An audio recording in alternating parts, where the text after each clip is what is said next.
नमस्कार दोस्तों। आप लोगों ने क्रिकेट और उससे रिलेटेड बहुत सारी चीज़ों के बारे में पढ़ा और देखा होगा, लेकिन क्रिकेट के बारे में कुछ चीज़ें ऐसी हैं जो ज़्यादातर लोगों को नहीं पता, चाहे वो कितना भी क्रिकेट से रिलेटेड चीज़ों को देखते हो। जैसे कि आज की इस वीडियो में हम एक पर्टिकुलर चीज़ के बारे में बात करने वाले हैं जो कि क्रिकेट में बहुत ही ज़्यादा ज़रूरी होता है।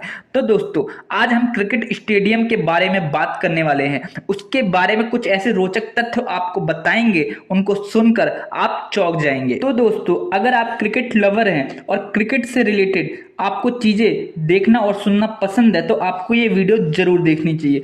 तो दोस्तों, आज के इस वीडियो में हम बात करेंगे सबसे पहले कि थर्ड अंपायर आखिर बैठता कहाँ है, वो होता कहाँ पे है, और इसके बाद हम ये बात करेंगे कि आखिर क्रिकेट स्टेडियम में कितने कैमरे होते हैं पूरे मैच को कवर करने के लिए। इसके बाद हम ये बात करेंगे कि स्टेडियम के दोनों तरफ एक ब्लैक कलर की स्क्रीन लगी होती है, आखिर वो किस लिए होती है। तो दोस्तों, हम वीडियो को शुरू करते हैं।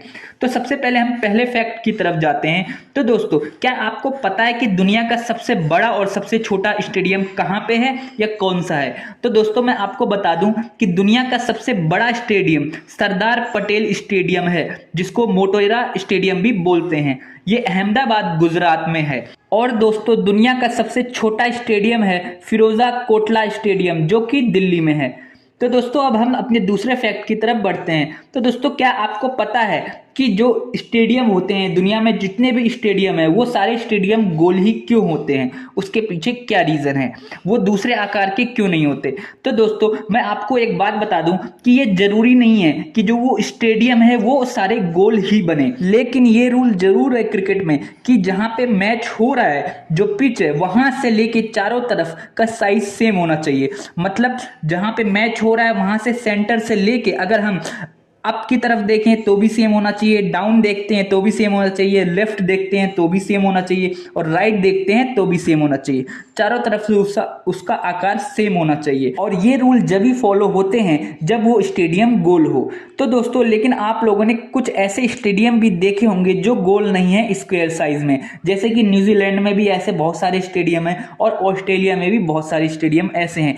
तो दोस्तों, आपको जैसे कि पता होगा, जो स्क्वायर होता है उसका साइज चारों तरफ से सेम होता है। इसी वजह से ये जो क्रिकेट स्टेडियम होता है वो कहीं कहीं पे स्क्वायर साइज में भी देखा जाता है। तो दोस्तों, आप लोगों ने एक बात जरूर नोटिस करी होगी कि जो फॉरेन कंट्री के जो स्टेडियम होते हैं उनमें खाली ग्राउंड ज्यादा होते हैं, मतलब सीट कम होती है और खाली मैदान ज्यादा होते हैं। वहीं दूसरी तरफ जो इंडिया के स्टेडियम होते हैं उनमें खाली मैदान ना के बराबर होता है और चारों तरफ सीट लगी होती है। ऐसा इसलिए होता है क्योंकि इंडिया में क्रिकेट बहुत ही ज्यादा फेमस है और बहुत ही ज्यादा देखा जाता है, जिसकी वजह से बहुत ज्यादा लोग क्रिकेट देखने आते हैं। और वहीं दूसरी तरफ बाहर जो देश होते हैं उनमें बहुत कम लोग ही क्रिकेट देखना पसंद करते हैं, वो ज्यादातर फुटबॉल या दूसरी गेम को खेलना पसंद करते हैं, जिसकी वजह से वहां पे कम सीट लगी होती है। तो दोस्तों, अब हम अगले फैक्ट्स की तरफ बढ़ते हैं। तो दोस्तों, आप लोगों ने एक बात नोटिस जरूर करी होगी कि जब भी क्रिकेट मैच हो रहा होता है तो बैट्समैन के आगे एक ब्लैक कलर की स्क्रीन लगी होती है और बैट्समैन के पीछे भी एक ब्लैक कलर की स्क्रीन लगी होती है।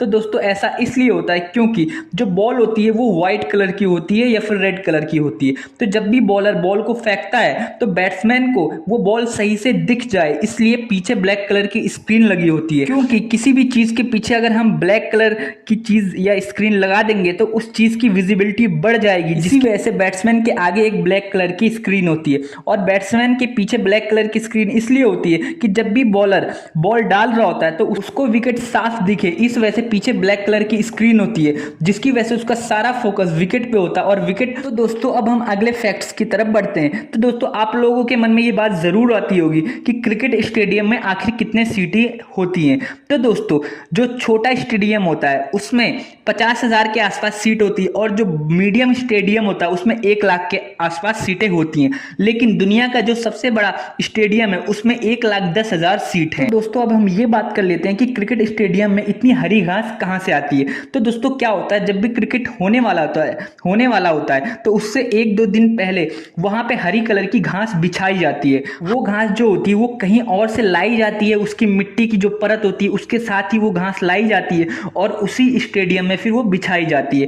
वो ऐसा इसलिए होता है ताकि क्रिकेटर क्रिकेटर्स को चोट ना लगे खेलते टाइम। तो दोस्तों अब हम ये बात कर लेते हैं कि जो क्रिकेट स्टेडियम होता है उसमें कितने लाइटें लगी होती हैं। तो दोस्तों क्रिकेट स्टेडियम में 4 बड़ी लाइटें लगी होती हैं जो कि 50,000 से 80,000 वॉट तक की कैपेसिटी होती है इनकी। एक लाइट की कीमत लगभग 50 लाख रुपए होती है। इन लाइटों को फ्लड लाइट के नाम से जाना जाता है। तो दोस्तों अब हम ये बात कर लेते हैं कि जो एक क्रिकेट स्टेडियम होता है उसको बनाने में कितना खर्च आता है। तो एक अंदाजे के अनुसार क्रिकेट स्टेडियम को बनाने में लगभग 50 करोड़ से लेके 80 करोड़ तक का खर्च आता है। तो आप इसी बात से समझ सकते हैं कि इसको बनाना और इसको मैनेज करना कितना ज़्यादा मुश्किल होता है। तो दोस्तों अब हम ये बात कर लेते हैं कि जो क्रिकेट स्टेडियम होता है उनके चारों तरफ आप लोगों ने एडवर्टाइजिंग स्क्रीन जरूर देखी होती है जिसमें ऐड चलते हैं। तो दोस्तों इनकी कीमत कितनी होती है? तो दोस्तों इनकी कीमत लगभग जो टोटल लाइटें लगी होती हैं वो सारी मिला के 15 से 18 लाख रुपए इनकी कीमत होती है।